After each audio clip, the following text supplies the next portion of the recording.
Hebrews 1? Sure. Faith is the confidence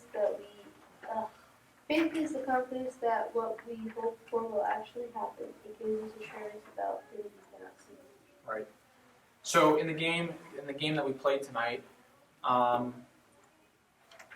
so for the person that was blindfolded, what was difficult about it? We were blindfolded. Right. So what kind of things were you feeling or difficulties were you having? Anxious. I was more anxious Okay. than Josh. Yeah, right. I was kind of the daredevil. I was just taking big steps when he told me little. Okay. You almost got it filled out. So No, I did once. anxious, scared. Was it primarily because of the obstacles, or that you might hit something but you can't see where you're going, or Yeah. was it also because of the time frame Maybe it thing? was the partner. Oh, I could have just Daniel. Okay, I'm gonna West Side. So did you West feel side? Maybe it's Stolberg. like the person telling you where to go helped Yes, to know where you're going, right? I hope so. So what is faith to you guys? Without in your own words, without. Faith is having something that you can't see God, like the human eye, you can't see Him. So you really have faith, so that one day you will. Like you have air, so you can't see air, but you have faith. Or if you don't believe, there's no air, then you won't be able to breathe. How about you, Brian? What's faith to you?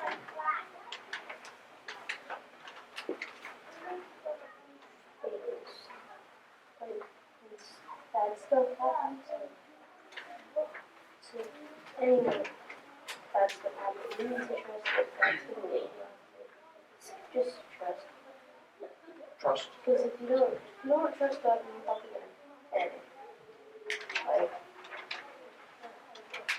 Your I don't life is have an gonna be example, but you just need to trust that God's gonna lead you to where He thinks that you need to do what He says better.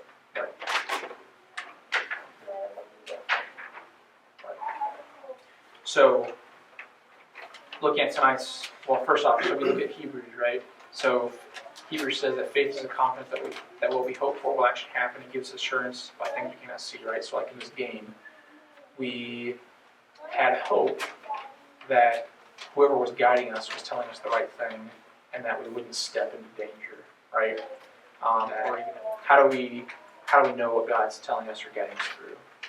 What are some applicable ways that Sometimes we listen to Him? little stuff, like someone texts you, say, hey, gives you encouraging words, or tells something's wrong. Just God gives you like little hints there that He's there and He's caring for you. Okay. Does that make sense? I'm not. Don't look to please me. I'm just asking you what your thought process is. Oh, There's no right or wrong answer. Just like counseling. That's right. You can get a grade in counseling. How about you, Josh? What are some applicable ways that we can listen to God's voice leading us through life? That you're walking through blindfolded life, right? And you're actually trying to listen to God's voice guide you through. What are some ways you can do that? Read the Bible. Right. So that's why we talk about Psalm 119. So my Right. answer is wrong. No, My answer is wrong. So God can speak to us through prayer, Headley. right? God can speak to us audibly, right? That happens. What's that? Like your music. He can speak to us through any medium. Do I get extra Through credit? other individuals, through relationships, through the seeking of wise counsel, right? He can speak to us through that. That God speaks to us is through His Word, right? That's why He says His Word is a lamp to our feet, a light to our path, right? It guides us, right? That's the voice that you're listening to when you're trying to walk through, right? When Daniel's trying to guide Josh through, right? Josh, that when you read the word, right, and not just like, a verse here, a verse there, right? Like you get into the word regularly, you understand it through the Spirit, and it guides you through life, right? Through different decisions and difficulties and, right, trials. Yeah, chairs. But it's also important to realize that, so remember last week we talked about works, right? How works and faith kind of go together. So if I'm trying to go through this obstacle course and I'm blindfolded, right? And I decide, you know what, I'm not going to listen to Daniel trying to guide me through because he doesn't know what he's talking about, right? Josh. So I'm just gonna walk through and do my own thing, all right?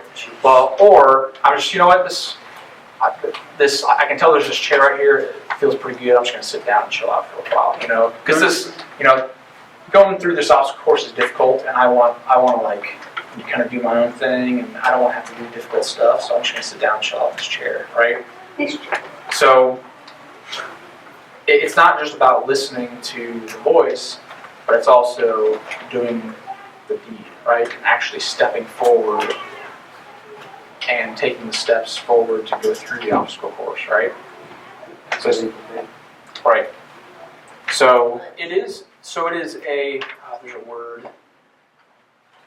I can't, anyway, there's a word I'm thinking of, but so where something is, something that is very simple to understand the basics of, but it is extremely difficult to understand the minutia, right? No, I'm kidding. I'm pretty good at that. Me too, I'm an Most people. If the more you dig into the Bible, the better you understand it.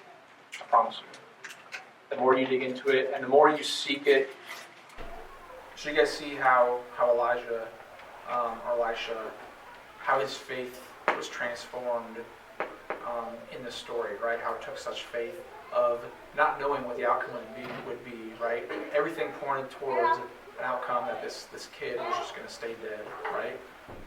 But he had faith knowing that, well, God would not give her this son without a reason, right? And knew that God had the power to bring him back and the willingness to, right? And was willing to step out and make that happen, right? And listen to the voice of God that he could bring that kid back to life, right? Despite all odds, despite the grief that she had and the pain that she was suffering, right?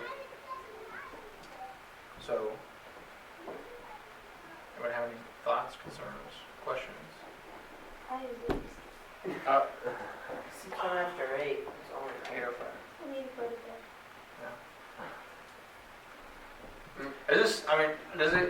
Am I the only one that's amazed by this? I read this last night.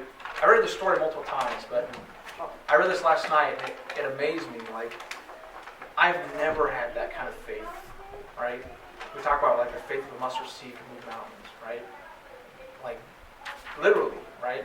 Do you guys believe that? Right? We are so inundated by how this world works and the laws of nature and science and stuff like that we don't think that the miraculous can still happen.